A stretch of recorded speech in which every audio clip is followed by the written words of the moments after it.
गुज़िश्ता कुछ दिनों से मशरिक़ वस्ती में होने वाले वाक़यात ने जंग में मसरूफ़ फ़रीक़ैन और उनके इत्तेहादियों को एक ऐसे चौराहे पर ला खड़ा किया है जहां उन्हें कुछ बड़े फ़ैसले करना पड़ेंगे।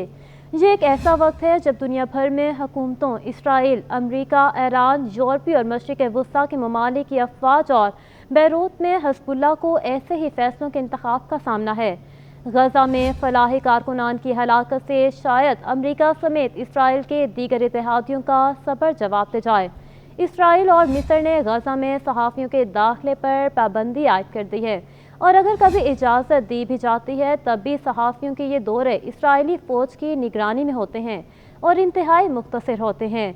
जंग में मसरूफ़ फ़रीक़ैन को ये सोचना होगा कि हम एक ऐसे दौर में जी रहे हैं जहां जंग में हार और जीत का अंदाज़ा अमूमन हकीकत के साथ साथ लोगों के इसको देखने के तरीके से भी लगाया जाता है।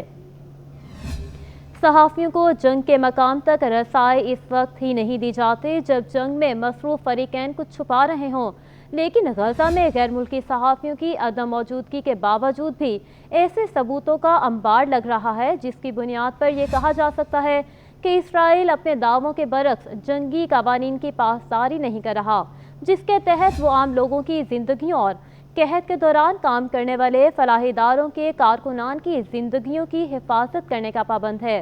गजा में फलाहीदार वर्ल्ड किचन के कारकुनान की हलाकत के बाद अमरीकी सदर जो बाइडन की जानिब से अवामी सतह पर इसराइली इक़दामात की सख्त मज़म्मत की गई है। अब अमरीकी सदर और उनके मुशीरों को ये फैसला करना होगा कि इसराइल की कार्रवाइयों पर सिर्फ उनका ज़ुबानी जमा खर्च काफ़ी होगा या नहीं। अब तक उनकी जानिब से गजा में अमरीकी हथियारों के इस्तेमाल या इसराइल को हथियार मुहैया करने पर पाबंदी के मुतालबात पर मज़ाहमत की गई है। इसराइल के वज़ीर आज़म बिन्यामीन नेतन्याहू को अपने मनसब पर टिके रहने के लिए सख्त गीर कदामत पसंद यहूदियों की हिमायत दरकार है। इसराइल के पास हथियार अब भी पहुंच रहे हैं और शायद बिन्यामीन नेतन्याहू को ऐसा महसूस होने लगा हो कि वो इस सूरत हाल में भी अमरीकी सदर को नज़रअंदाज कर सकते हैं। ऐसे में इसराइल का रफ़ा में हमास पर हमला करने का मंसूबा और गजा पर हमलों में इजाफा करना अमरीका के लिए एक बड़ा इम्तिहान साबित हो सकता है। इंतखाबात के साल में अमरीकी मफादात और जो बाइडन के सियासी मुस्तकबिल को पहले ही इसराइल की वजह से बड़ा धचका लगा है, क्योंकि मुतादिद ममालिक में अमरीका को इसराइल का साथी ही तस्वर किया जा रहा है। इसराइल में गुज़िश्ता बरस 7 अक्टूबर के हमलों के बाद इसराइलियों ने आपस में सियासी और सकाफती इख्तलाफात फरामोश कर दिए थे। ताहम ये इख्तलाफात अब दोबारा सामने आने लगे हैं और इसके असरात सड़कों पर भी नजर आ रहे हैं। इसराइली वज़ीर आज़म सियासी मुश्किलात का शिकार हैं और उनके मुखालफिन पर मुल्क की हिफाजत में नाकामी की जिम्मेदारी आयद करते हुए नजर आ रहे हैं। इसराइल में लाखों अफराद समझते हैं कि इसराइल की एक इंसाफ पर मबनी जंग लड़ रहा है, लेकिन उन्हें बिन्यामीन नेतन्याहू पर भरोसा नहीं। उन लोगों का कहना है कि इसराइली वज़ीर आज़म एहतसाब से बचने के लिए जंग को तोल दे रहे हैं। वो इसराइली यरगमालियों को बाजियाब करवाने में नाकाम रहे हैं और उन्होंने सदर जो बाइडन समेत इसराइल के इत्तेहादियों को नाराज़ कर दिया है।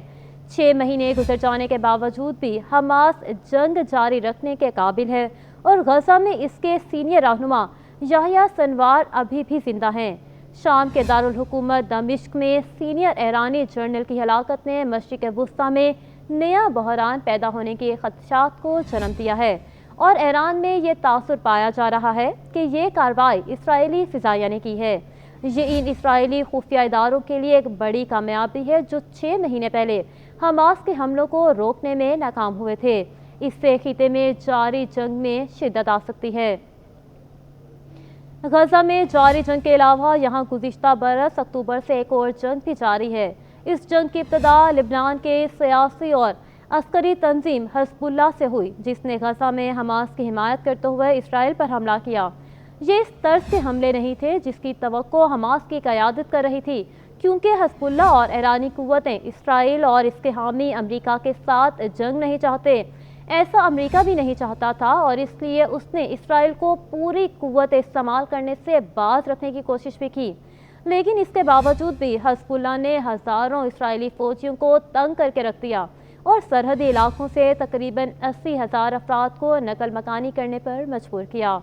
इसराइल ने माजी के मुकाबले में हिज़्बुल्लाह के हमलों पर महदूद रद्द-ए-अमल दिया, لیکن اس کے باوجود بھی لبنان کے سرحدی علاقوں میں مقیم افراد کو اپنے گھر چھوڑنے پڑے۔